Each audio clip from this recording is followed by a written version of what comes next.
जाता है रोड, उसकी ये हालात है कि अगर एक जगह से भी जो बरसात हो जाए तो निकलना मुश्किल है। सबसे बड़ी बात यह है कि आज वोट के लेने के नाम पर लोग रिश्तेदारियों के नाम पे वोट लेते हैं, खानदान के नाम पे वोट लेते हैं। उसका असर ये हुआ कि कोई विकास नहीं है। आपस में सब रियाया बनते रह गए, सब एक दूसरे के नौकर बनकर रह गए। इन्होंने पहले वोट लेने के लिए बेसहारा मजबूर बनाया, उसके बाद वोट ले लिया, उसके बाद धीरे धीरे था ऐसा अब्बास चचा आप क्या करने के लिए आगे लड़ेंगे, हम तो हैं आपकी लड़ाई को लड़ने के लिए, हम तो हैं आपकी आवाज उठाने के लिए। ऐसी आवाज उठाया कि ऐसा दूर हो गया विकास, और धीरे धीरे लोग वोट के स्थान पर वोटर रहा करते थे, अब सम्मानित वोटर हुआ करते थे, अब रियाया बन के रह गए हैं, रियाया बना के लोगों ने रखा है। इस तरीके से जो हमारा देश है भारत, इसका एक वोट का अधिकार रखने वाला इस जो मुल्क का मालिक है और रियाया नहीं है, इस मुल्क का जिम्मेदार नागरिक है, उसको अपने हिसाब से राजनीति करने के लिए अपने नेता चुनने की जरूरत है। खासतौर से मुस्लिम समाज से हम कहना चाहते हैं कि हमारे बीच में जो साजिशें हो रही है, उस साजिशों का उजागर होने का समय है, उजागर हो चुकी है। पूरा मुल्क हमारे ऊपर निशाना बनाए रखे हैं, हम तो निशाने पे रखता है, लेकिन हम लोग बेखबर हैं। सुबह उठते हैं, अपना बिजनेस करते हैं और सो जाते हैं, शाम को आकर रोटी खाते हैं। अपने आगे आने वाली पीढ़ियों के मुस्तकबिल उनके जो है मुस्तकबिल के लिए हम नहीं सोचते। आज यही इसी की देन है कि हमारे युवा, हमारे बच्चे अंधेरे में जी रहे हैं, उनको आगे अपने मुस्तकबिल का कोई ख्याल नहीं है। वो सुबह उठते हैं, वो भी खेलते रहते हैं, अपना न पढ़ते हैं न लिखते हैं, और उनकी भी जिंदगी अंधेरे में हो रही है। हमारे इस इतना बड़ा ये है गाँव है, सबसे ज्यादा अल्लाह ने यहाँ पे लोगों को शायद हैसियत बनाया है, सबके पास इतना पैसा है।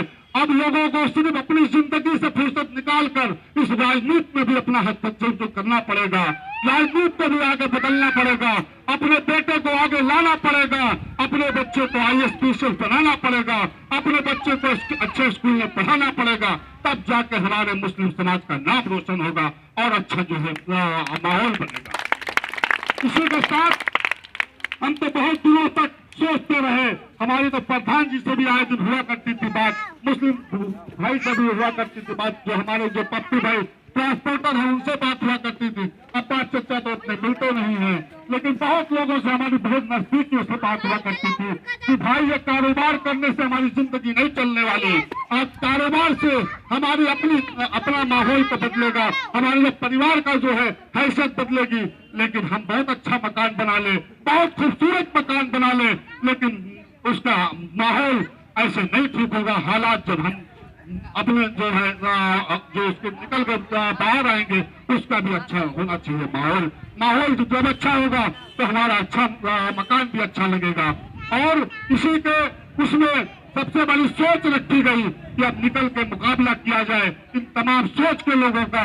और सबसे बड़ी बात यह है, आप जब लड़ते थे तो लोग आपसे जो है डरते थे, आपने उनसे लड़ना छोड़ दिया, लोगों ने आपसे डरना छोड़ दिया।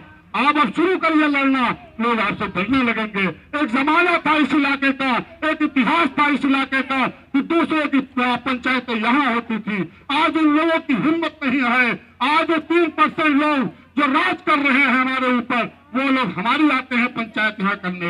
आज हमारा हैसियत ये हो चुकी है, हमारे लोगों को गुलाम बनाते हैं, हमारे लोगों को रियासत बनाते हैं, रियाया बनाते हैं और उन पर राज करते हैं, हुक्मरानी करते हैं। इन्हीं का मुकाबला करने के लिए, इन्हीं का सामना करने के लिए मैं आपके बीच में आया हूँ। और इनसे इंशाअल्लाह आपने अगर साथ दिया तो मैं इनसे विकास ध्यान नहीं, हर मोड़ पर मिलूंगा।